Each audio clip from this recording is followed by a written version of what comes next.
Retour au podcast, Hugo. Excuse-moi, Julien, ça avait pas l'air facile dans la transition, là. Avec les clips, donc, des médias sociaux, Hugo. Tu as beaucoup de clips pour nous cette semaine qu'on Ouais, va regarder pour se distraire à l'instant. Donc, qu'est-ce que tu as pour nous cette semaine, Hugo? Yes, ben écoute, Éloi, comme tu le sais probablement, étant un amateur de baseball, là, la MLB va un peu délaisser sa saison. Sont en processus de délaisser sa saison là, présentement, mais rien n'empêche de voir des beaux vidéos d'attraper. Et puis, en fait, la première vidéo que j'ai pour vous cette semaine, c'est Tyler Toffoli, qui, je sais qu'à Montréal, on s'ennuie déjà de lui, qui va attraper la rondelle et probablement sauver la vie d'un de ses coachs en arrière. Donc, encore une fois, très belle attrapée, une rondelle qui se dirige directement vers le banc des Flames. Toffoli qui attrape la rondelle comme si de rien n'était, remet ça à l'entraîneur, et voilà, on poursuit le jeu. On reste attentif, surtout alerte. Ça, c'est une des plus grandes qualités des joueurs de hockey. Toffoli qui le présente sur le premier plan, comme ça. Et puis, écoute, Éloi, pour celle-ci... On a un commentaire, Hugo, de M. Fernand Couemo qui nous dit « Vive votre vie dans l'harmonie, devenu riche, le retour d'affection, problème de foyer, se retourne au service, prendre une bonne place dans son bureau. Le chemin du bonheur existe chez votre maître Hanzoun. WhatsApp. » Ça doit être des coordonnées, je crois. Oui, effectivement. Okay, effectivement. Voilà. Je pense que c'est bon qu'on ait montré le commentaire en ondes. Effectivement, c'est tout à fait approprié. Très belle pensée. Merci beaucoup à Fernand pour l'harmonie. Il nous souhaite la richesse. On apprécie beaucoup. Épisode très harmonieux présentement. Là, pour Absolument. on peut le rassurer tout de suite. Écoute, Éloi, j'ai aussi beaucoup de feintes pour toi.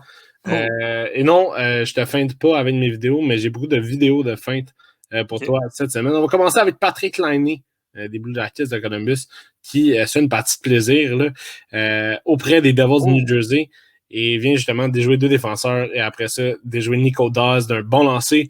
On sait que Patrick Laine connaît une super bonne saison cette année et de plus en plus en confiance à Columbus. Dommage qu'il soit dans les rumeurs de transactions, mais on voit clairement tout son talent là, dans des jeux comme ça. Et puis, écoute... On va voir s'il veut rester à Columbus. C'est ça l'affaire. Exact. Columbus, c'est un marché spécial. Oui, exactement. C'est un marché spécial. On connaît pas trop la chimie dans le vestiaire. Puis, ça a l'air d'être un peu particulier là, pour Patrick Laine là, présentement. Mais écoute, donc, on va parler hockey universitaire. Attends un petit peu, Hugo. Un commentaire de Charles-Étienne Ostigui. Un certain Charles-Étienne qui nous dit « Harmonie à tous, prospérance et espérance, joie, bonheur, volupté. Vive votre vie dans l'harmonie. » Quel troll, ce Charles-Étienne. C'est excellent. On le salue d'ailleurs, Charles-Étienne. Ça se peut qu'il se fasse bannir de Facebook là, par des robots, mais en tout cas, Charles-Étienne, c'est très apprécié. Merci pour ce commentaire, Charles-Étienne, c'est bien apprécié. J'adore, on a un public actif ce soir. Merci à Fernand qui a parti la trend.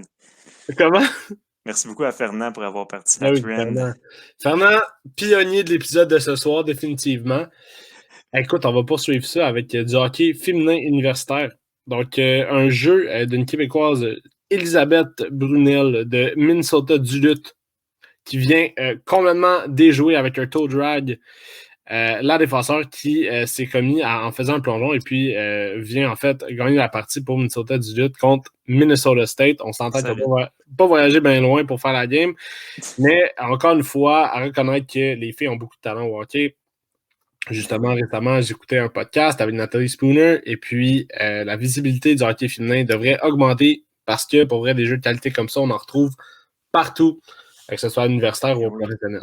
Puis on va en parler tantôt, justement, en direct avec Stéphanie tantôt, qui s'en vient nous rejoindre au podcast pour parler de certains développements dans la PWHPA. Donc, restez avec nous si ça vous intéresse. J'ai bien hâte de voir la chronique à Stéphanie. Écoute, on va revenir dans la LNH maintenant. Oui. Et Jeff Skinner, qui connaît des bons moments à Buffalo, encore une fois, est très habile, très bon patineur. On sait qu'il a fait du patin artistique avant de jouer au hockey.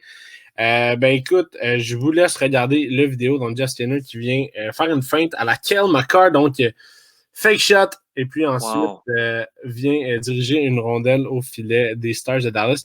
Non, un très beau jeu, là. Belle feinte de lancer de la part de Jeff Skinner. Encore une fois, un joueur très rapide, malgré l'âge. On sait qu'on ne peut pas rajeunir dans ce sport. blessé souvent Ouais, aussi, Jeff juste Skinner. dans ce sport, par exemple. Exactement, exactement. Et puis c'est beau de le voir encore aller. Là. Ouais, c'était quasiment un Ouais. glitch, ça. Comment tu dis? C'était quasiment un glitch. Quasiment un glitch à NHL. Ouais, C'est quasiment ça. Un peu ça, le spin move, L2, voilà. C'est ouais. fait. Et maintenant, je veux pas retourner en arrière, mais on sait tout ce qui est arrivé à Jake Evans hors des séries l'année passée. Le coup de Mark Scheifele. Ça a créé un peu de tension lors du match Canadien-Jets hier. Mais là, je vais vous montrer un jeu qui est un peu similaire à ce qui s'est passé en série au Canadien. En fait, c'est Blue Jackets contre Panthers. Et là, on va voir la reprise, mais c'est Sam Bennett qui se donne tout un élan pour aller plaquer Cole Sillinger des Blue Jackets, qui lui essayait juste de mettre la rondelle dans le fond du filet. Pour vrai, c'était aussi simple que ça. Ouais, Finalement, c'était un sale. Sam Bennett a dit autrement, lui. A dit non, du haut de mes 5 pieds et 10, je vais te ramasser et briser ton bâton. Non, c'était un sale. C'était un Et sale. voilà, c'était un On va sale. se le dire. Et ça, c'était ni un jeu harmonieux, ni un jeu joyeux. C'était Non, rien de ça. non. Effectivement. Ben, merci beaucoup, Hugo. Puis on va Ça souhaiter fait plaisir. que Fernand puisse rejoindre Cole Sillinger là, pour lui souhaiter du bonheur. Mais d'ici là, on va retourner à notre prochain segment dans quelques instants.